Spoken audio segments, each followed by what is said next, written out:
Come on, let me see. So we have this pull-up bar. I've had it for a while, but this part came off and we can't find it anymore. So instead of going without pull-ups today, we're gonna try and create, I don't wanna damage the door frame anymore without the padding, this thing. But we're like running out of duct tape. Anyway, we're trying to make this work. We're in the middle of a workout. We're trying to get this pull-up bar going. It's becoming a big project. Ah! Pick her up today. Yep, that was the end of the duct tape. All right, let's do it. You good job.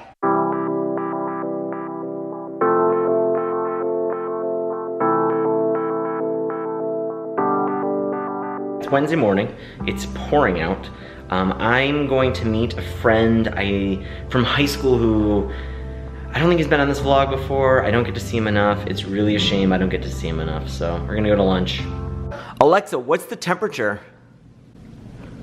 In Chicago, there's a flash flood warning in effect until Wednesday, July 12th, 4:15 p.m. Picked a pretty crummy day to meet for lunch. It's at least not pouring out. It's just it's turned into a drizzle, but it's like a flood watch all day. So I'm hoping I don't get caught in some really nasty stuff. But so far so good. On my way to lunch to meet Al. Al came into my life in high school at a point when I wasn't really enjoying school much anymore. I was like stressed out. I was really concerned about competition and performance. I know by the end of my freshman year, I was like the top ranked student in my class of like 400 or 500 kids or something. And after that, I became like super competitive. And sophomore year,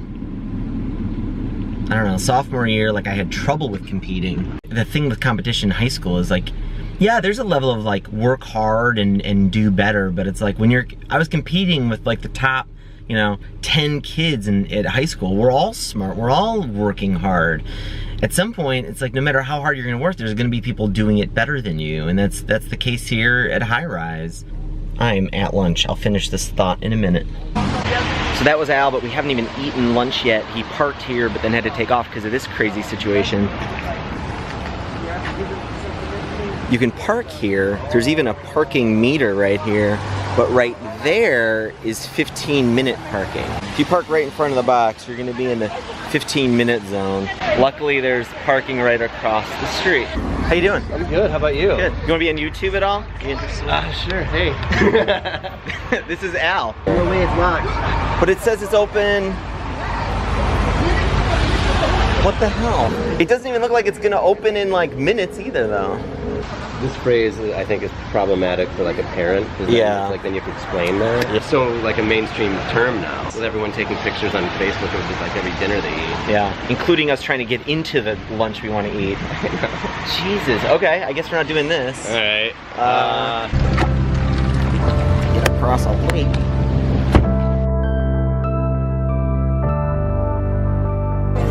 Yeah, perfect. Thank you.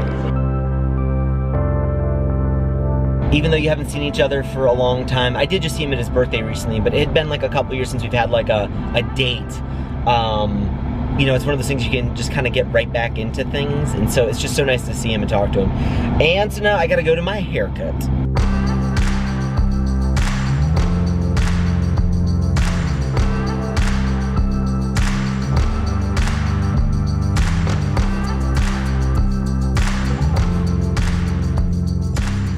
Big thing I got from my relationship with Al was somehow we were able to kind of talk about school in a way that we appreciated the things that we were learning and that had nothing to do with how well I was competing. There was like this pivotal class where, I don't know, it was just a lot of work. Every class was a lot of work, but this one in particular, there's a lot of projects and they were stressing me out.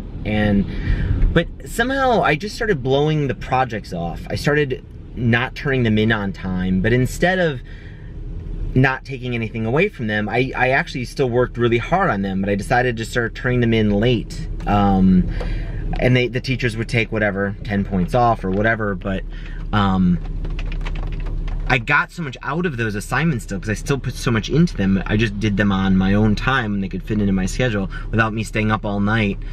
And that came a lot out of just having these conversations with Al, that they were like, we would talk about school in a way that, you know, like, why was the stuff we were learning important, as opposed to just doing something, as opposed to just doing it for the grade.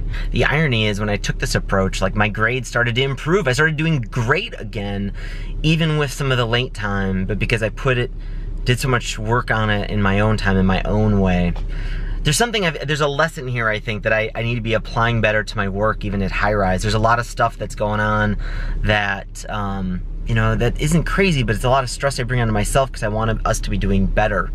And yet there's still so many outside influences and things that I can't really control. And so by focusing so much on that stuff, I'm like losing enjoying the stuff that I am working on. If I just focused on enjoying them for their own sake and just doing a good job on the things that I know I can control all the time and getting as much as I can from it and doing as much as I can on it, things might just work out the way I want them to in the end anyways.